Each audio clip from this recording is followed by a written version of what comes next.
People always assume that when a marriage ends, it happens in an explosion. Shouting, accusations, door slamming. But that's not always the case.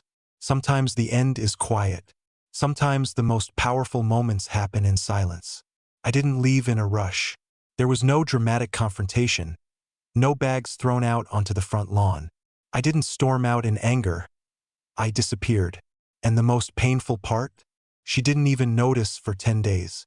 I should have seen it coming. In hindsight, all the signs were there, laid out in front of me like a puzzle I refused to solve. I just kept looking away, pretending I didn't see the missing pieces. Started small. She was smiling at her phone more. Not the kind of mindless scrolling smile people have when they see a funny meme. No, this was different.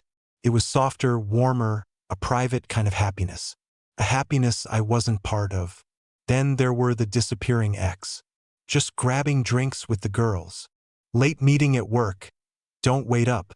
My mom needs help with something. I'll be back. The first few times I believed her. The next few I wanted to believe her.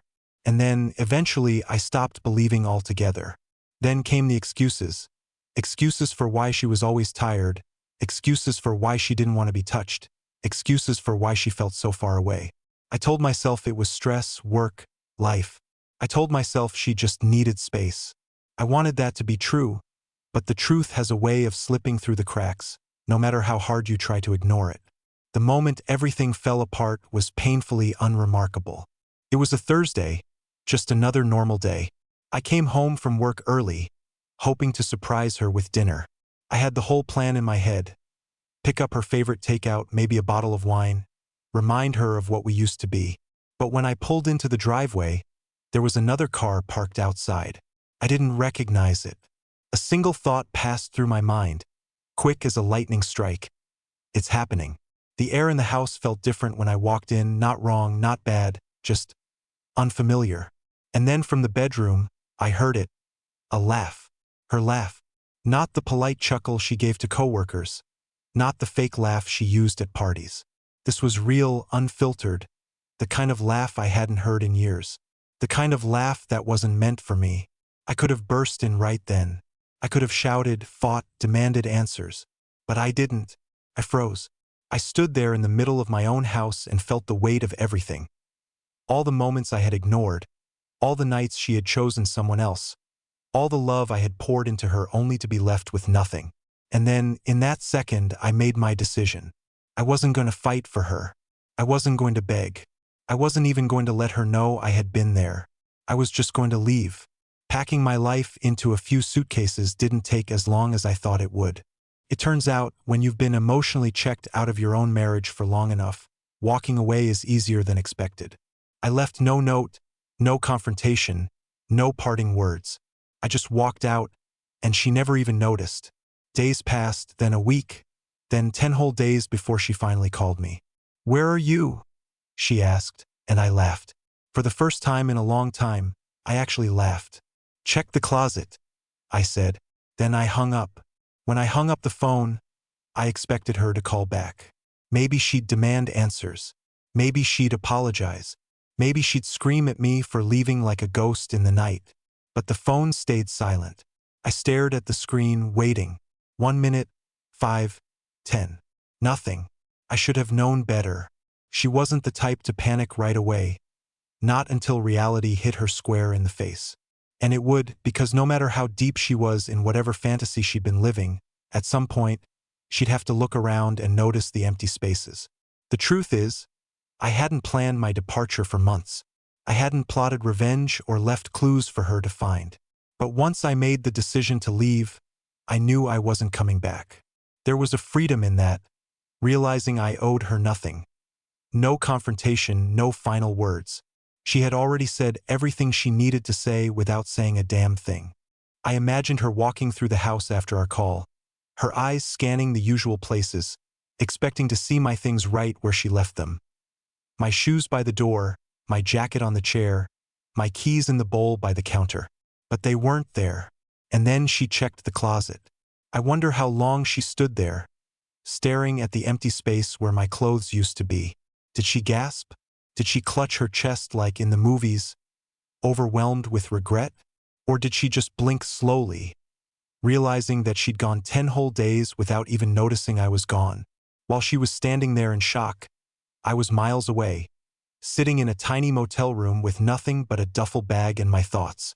I could have gone to a friend's place, but I didn't want to explain myself. I didn't want the pity or the questions, so I chose solitude. The motel room smelled like stale coffee and cheap carpet cleaner. The TV was an old, boxy thing with terrible reception, and the bed creaked every time I moved. But for the first time in years, I didn't feel like I was suffocating. The silence wasn't heavy here. It wasn't the cold, crushing silence of a marriage that had been dead long before I left. The silence felt clean. I thought I'd feel anger or heartbreak, maybe even jealousy. But what I felt most was relief. For so long, I had been drowning in the slow realization that I had become invisible to the person I once loved.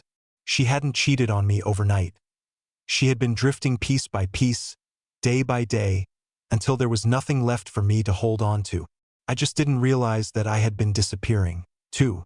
That's the part that stung the most. She didn't even notice when I stopped trying, when I stopped asking about her day, when I stopped reaching for her in bed. She didn't care enough to fight, and neither did I. So why the hell did it take her 10 days to finally see it? I stared at the motel ceiling, replaying our phone call in my head. Her voice had been flat. No panic, no relief, just confusion.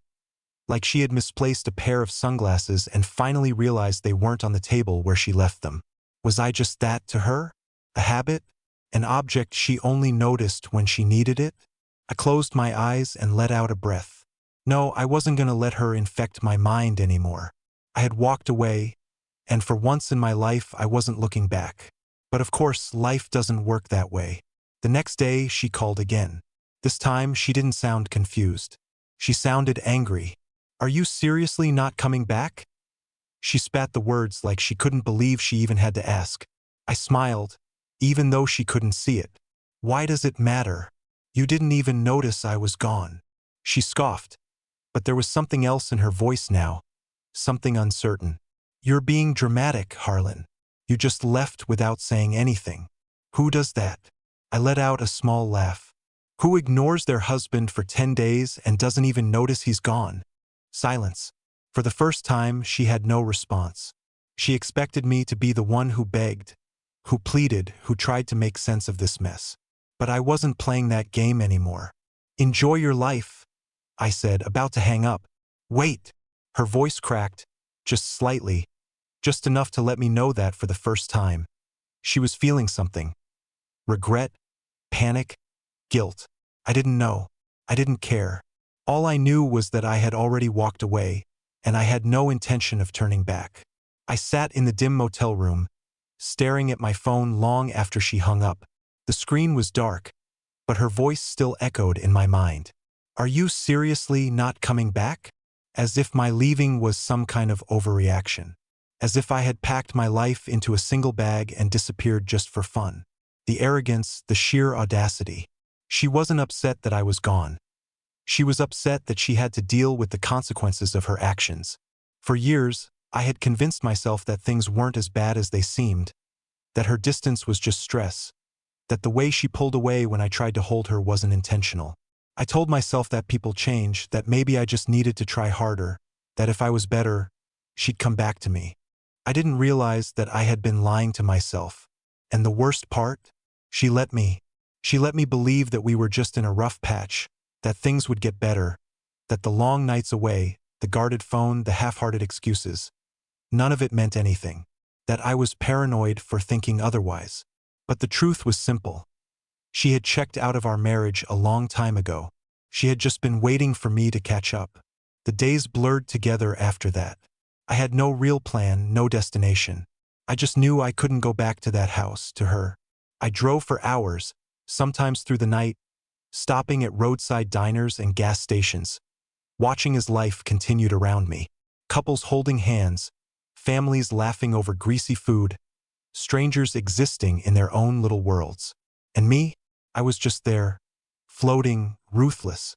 I had spent so much of my life being someone's husband that I forgot who I was without that title, without the responsibilities, the routines, the quiet sacrifices that no one ever acknowledges. I thought about the first time I met her, the way she used to look at me like I was the only person in the room. I thought about our wedding day, the vows we made, the promises we swore we'd keep. And then I thought about the moment I found out it was all a lie. The text message, the one I never should have seen. Last night was amazing. Can't stop thinking about you. Let's meet again soon.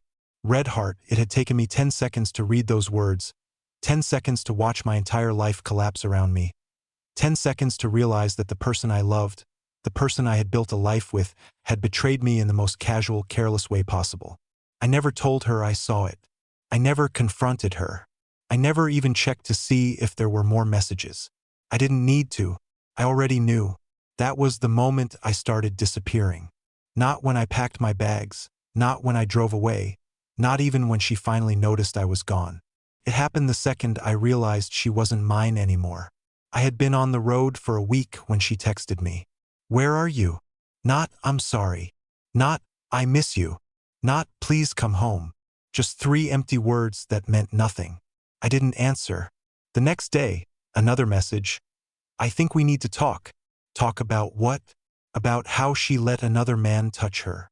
About how she laughed with him the way she used to laugh with me.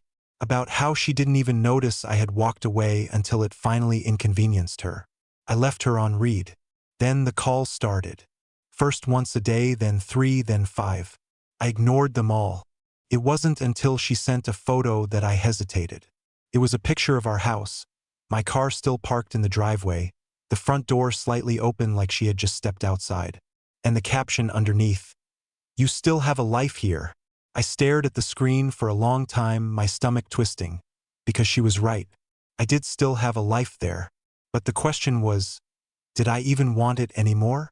I stared at the photo on my phone for what felt like an eternity. The house, the driveway, the familiar front porch where we used to sit on summer nights, drinking cheap wine and pretending we had forever. She had sent it like it was some kind of anchor, a reminder that I was still tethered to that place, to her. But what she didn't realize, what she never realized, was that home isn't just 4 walls and a front door. Home is where you feel safe, and I hadn't felt safe in that house for a long time. I put my phone down and exhaled slowly. "You still have a life here." The words felt hollow, like an invitation to a funeral for a marriage that had already died. For a brief moment, I considered replying, not to go back, but just to say something, to tell her that the life she was talking about wasn't real anymore, that she had burned it down long before I walked out the door. But what was the point? She wasn't asking me to come back because she missed me. She wasn't asking because she regretted what she did. She was asking because she was finally alone, and that was something she never planned for. I turned off my phone and leaned back against the motel headboard. The room was suffocating, the air stale with the scent of cheap carpet cleaner and cigarette smoke from whoever had stayed here before me. The dim lamp on the nightstand flickered every few seconds, just enough to be annoying. The walls were thin, and from the room next door, I could hear the faint sound of a television playing some late-night talk show. I had been here too long. This wasn't living. This was just waiting. Waiting for what, though? Closure? An apology? Some grand realization that would make everything make sense? None of that was coming. I grabbed my keys, shoved my few belongings back into my bag, and walked out without looking back. I drove aimlessly for hours, letting the glow of gas stations and fast food signs guide me. The radio was nothing but static, so I turned it off. I just needed to go somewhere, anywhere that didn't remind me of her. Eventually, I ended up in a town I didn't recognize, parked outside of a diner that looked like it hadn't been renovated since the 80s, the kind of place where the coffee is always burnt and the waitress calls you Han, whether you like it or not. I slid into a booth in the back, ordered a black coffee, and stared out the window at the neon open sign flickering against the glass. The world outside was quiet, still half asleep, while inside, the clatter of dishes and the low hum of conversation filled the air. And then, without meaning to, I started thinking about the beginning. How we met, how she used to light up when she saw me, how she once held my face in her hands and whispered, "You're the best thing that ever happened to me." When did that stop being true? Was there a single moment where she chose to betray me, Or was it a slow erosion, the kind you don't even notice until the foundation finally crumbles? I wanted to believe she had loved me once, that at some point I had been enough. But if that were true, how did we end up here? A waitress slid the coffee in front of me, her smile polite but tired. "Rough night?" she asked. I let out a dry chuckle. "Something like that." She nodded like she understood. Maybe she did. Maybe she had seen men like me before, men with tired eyes and a past they didn't know how to carry. As I wrapped my hands around the warm ceramic cup, my phone buzzed again. I didn't have to look to know who it was. She wasn't done yet. She would keep calling, keep texting, keep trying to reel me back into a conversation that she didn't deserve to have. Because the thing about people like her, the ones who take without thinking, is that they never expect to lose. I picked up my phone and, for the first time since I left, I typed out a response. "I have a life, just not with you." And then, before I could second-guess myself, I hit send. The moment I hit send, a strange feeling settled over me. It wasn't relief, not exactly. It was something quieter, something heavier, like finally exhaling after holding my breath for too long. For days, I had been running, not just from her, but from the weight of everything I had ignored for years. The lies I told myself, the way I had convinced myself that love could survive on habit alone. But love isn't about routines. It isn't about coexisting in the same space, hoping the silence won't swallow you whole. Love is something you fight for, and she had stopped fighting a long time ago. I sat in that diner long after my coffee went cold, watching the world move around me.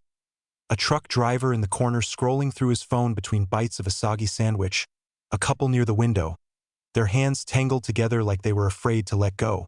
The waitress leaning against the counter, rubbing her temples between orders. Life went on. Even in the wake of destruction, life went on. And that's when it hit me. I had been clinging to something that didn't exist anymore. My marriage wasn't the thing I needed to mourn. It was the illusion of it, the version of us I had been holding on to long after she had let go. I thought leaving would feel like an ending, like closing a book on a story that no longer made sense. But the truth was, it felt more like a beginning. I didn't check my phone for hours. I didn't want to see her name lighting up my screen. Didn't want to see whatever response she had sent, if she had even sent one at all. Maybe she was still staring at the message, trying to process the fact that I had made a decision without her, that I had walked away and meant it. But eventually, my curiosity got the better of me. I pulled my phone from my pocket and glanced at the screen. 3 missed calls, 1 voicemail, and a single text. "I don't understand." That was it. No apology, no anger, just confusion. I should have expected it. People like her, people who take and take until there's nothing left, never see the damage until it's too late. She wasn't devastated because she lost me. She was devastated because I was no longer an option. I almost laughed.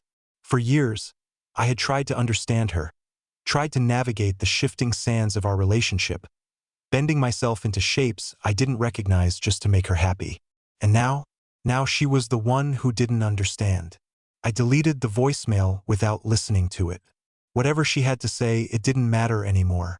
The next morning, I checked out of the motel and started driving again. No destination, no plan, just miles of open road and the hum of an engine beneath me. Somewhere along the way, I pulled into a rest stop and sat in my car, staring at my reflection in the rearview mirror. My face looked different, lighter, like I had shed something I had been carrying for far too long. I thought about the version of myself that had stood in that house 10 days ago, staring at an empty closet, realizing for the first time just how alone I had been. I wasn't that man anymore. I wasn't a husband. I wasn't someone's backup plan. I was just me. And for the first time in years, that was enough. The thing about leaving is that it doesn't happen all at once. It isn't just walking out the door and never looking back. That's the fantasy version, the clean break. But reality is messy. Even when you're gone, pieces of the past still find ways to follow you. For the first time in weeks, I stopped moving. I found a small town hours away, the kind of place where nobody asks questions, the kind of place where a man can disappear if he wants to. The motel was barely a step up from the last one, but at least it didn't smell like cigarette smoke and regret. I had a new burner phone by then. My old one, it was off, tucked into the bottom of my duffel bag, silent. I wasn't ready to get rid of it completely, not yet, but I wasn't ready to turn it back on either. I spent my days doing nothing. Wandering, sitting in coffee shops, watching strangers pass by, and wondering what their lives looked like behind closed doors. Did they kiss their spouses goodbye in the mornings? Did they come home to warmth? Or were they like me, just drifting, untethered? It was peaceful, or at least it should have been. But peace doesn't last when you leave loose ends. Started small. A private number calling the motel room. No message, no voicemail, just silence. Then an envelope, no return address, slipped under my door in the middle of the night. Inside, a single Polaroid photo.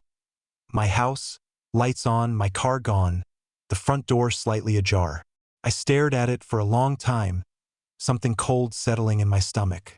Whoever sent it wanted me to know they had been there, that they had looked for me. I should have felt anger, fear maybe, but all I felt was exhaustion. I didn't need to check my old phone to know who it was. By the time I finally turned my old phone back on, there were 67 missed calls. Not just from her, from mutual friends, from her family, even from numbers I didn't recognize. I didn't check the voicemails. I didn't need to. I could already imagine them. Harlan, where are you, dude? Just talk to her. She's freaking out, man. At least give her some kind of answer. And then, at the bottom of the list, one last call from a number I hadn't seen in years, her mother. That was when I knew something had changed.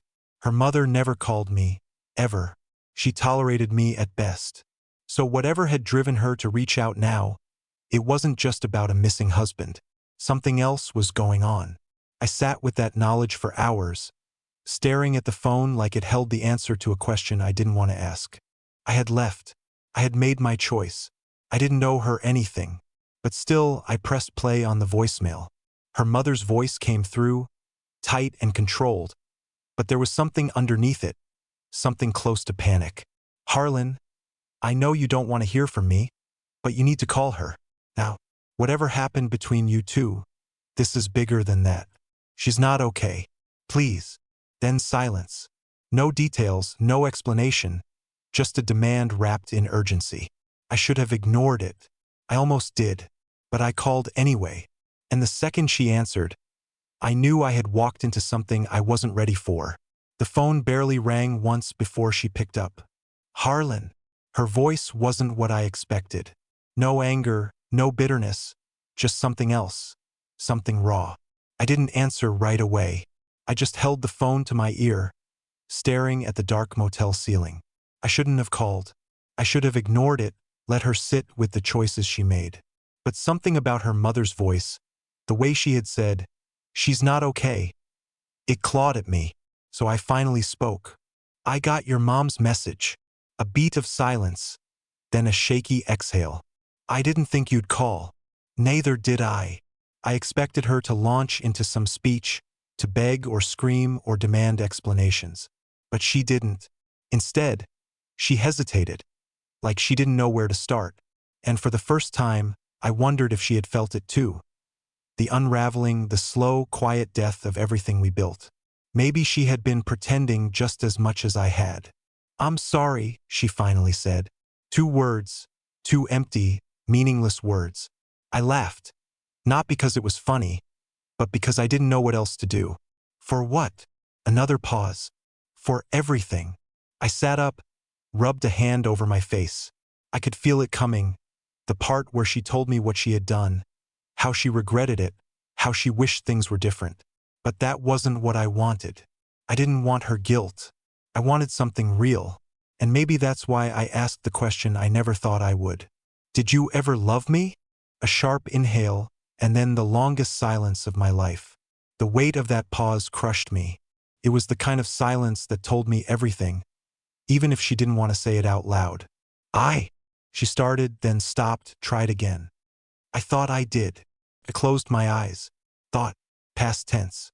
Conditional. Not a guess, not a certainty. That was the worst part. Not that she had cheated, not that she had broken us, but that she had never really been sure of me in the first place. That was what all those nights apart had meant. That was what the distance, the half-hearted kisses, the unread messages had been. She had been waiting for something better, and eventually, she found it. Or at least she thought she had. I should have ended the call. I should have just hung up right there and let her live in the mess she created. But then she whispered something I wasn't expecting. "Harlan, I need to tell you something." My grip tightened on the phone. "What?" Another hesitation. I could hear her breathing, shallow and uneven. When she finally spoke, her voice cracked. "I made a mistake." I almost laughed again. No kidding. But something about the way she said it, it didn't sound like regret. It sounded like fear. "Do you think you can just say that and—" "No," she cut me off. "You don't understand. It's not just about us. It's about—" She stopped. A muffled noise in the background. Maybe a door shutting. Maybe someone else in the room. My stomach twisted. "About what?" I pushed. And then she whispered the last thing I ever expected to hear. "They lied to me. They—" "Not I lied to you. Not I was wrong. They—" I gripped the phone tighter, my pulse picking up. "Who?" More silence. Then a breath. And then, "I can't say it over the phone." I pushed off the bed, pacing the small motel room. This wasn't how this was supposed to go. She was supposed to beg, cry, try to win me back. Not whatever this was. "You don't get to be cryptic now," I snapped. I walked away. That should have been the end of it, but you— I stopped myself, exhaling hard. "You called me. So talk." Another noise in the background. Maybe footsteps. "I need to see you," she said. "Please." I let out a dry laugh. "Not happening." "Harlan, no." I ran a hand through my hair, gripping the back of my neck. I couldn't do this. I couldn't get pulled back into her games. She had 10 days to notice I was gone. 10 days and she hadn't even cared. Now suddenly there was urgency. But then she said something that sent ice through my veins. "It's not about us anymore." Something about the way she said it, the sheer terror in her voice, made my blood run cold. I swallowed hard. "Then what is it about?" She hesitated, and then, almost too quietly, she said, "It's about why you really left." I stopped breathing, because I had made that choice. I had packed my bags. I had walked out, hadn't I? But suddenly, I wasn't so sure anymore. I stood frozen in the middle of the motel room, her words still ringing in my ears. "It's about why you really left." I had left because I found out she cheated, because I saw the text, because I packed my things and disappeared before she even realized I was gone. That was the truth, the whole truth, wasn't it? Something about her voice, the fear, the hesitation, was digging into my brain like a splinter I couldn't pull out. "What the hell does that mean?" I finally asked. She exhaled sharply. "I need to see you, Harlan. I swear to you, this isn't about trying to fix things. It's—" She stopped, lowering her voice. "I just need to tell you something in person." "No. Harlan, please." "No," I repeated, my voice firmer this time. "You don't get to drag me into whatever mess you're in now. You lied to me, you cheated on me, you lost the right to ask me for anything." "I know." Her voice cracked. "And I deserve that. But if you ever loved me at all, even a little, just meet me. Once. Just for 5 minutes." I clenched my jaw. She was playing on my emotions, twisting the past into something she could use against me. But the problem was, it was working.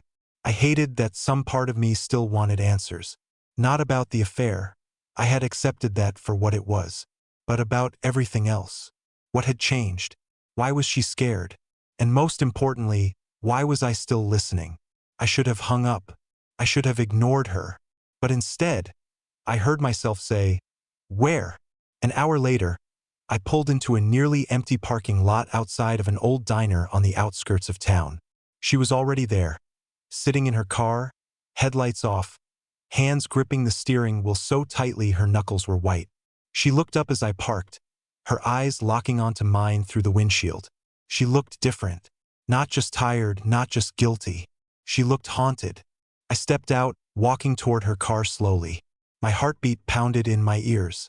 The air between us felt heavier than it should have. like the weight of everything left unsaid was pressing down on both of us. She rolled down the window. Get in. I shook my head. Say whatever you need to say. She hesitated, glancing around like someone might be listening. Then, after what felt like an eternity, she took a shaky breath. Harlan, the text you saw, the one that made you leave. I stiffened. What about it? She swallowed. It wasn't meant for me. I blinked. What? I mean, I didn't write it and I didn't receive it. It was planted. I laughed. A sharp, humorless sound. You expect me to believe that? She looked up at me, eyes brimming with something I couldn't place. It wasn't real, Harlan. It was meant to make you leave. My stomach twisted. Who would? But the moment the words left my mouth, a horrifying thought clicked into place. They lied to me. I had assumed she meant the other man, the one I had been so sure existed. But what if there was no other man? I took a step back, the whole world tilted on its axis. Who? She opened her mouth to answer, and then her phone buzzed. I looked down at the screen. The contact name was blocked, just a simple unknown number. But the message, that message made my blood run cold. You shouldn't have told him. Her breath hitched. She looked up at me, terrified. And in that moment, I realized something. I had spent all this time thinking I was running from her. But maybe, just maybe, we were both running from something else.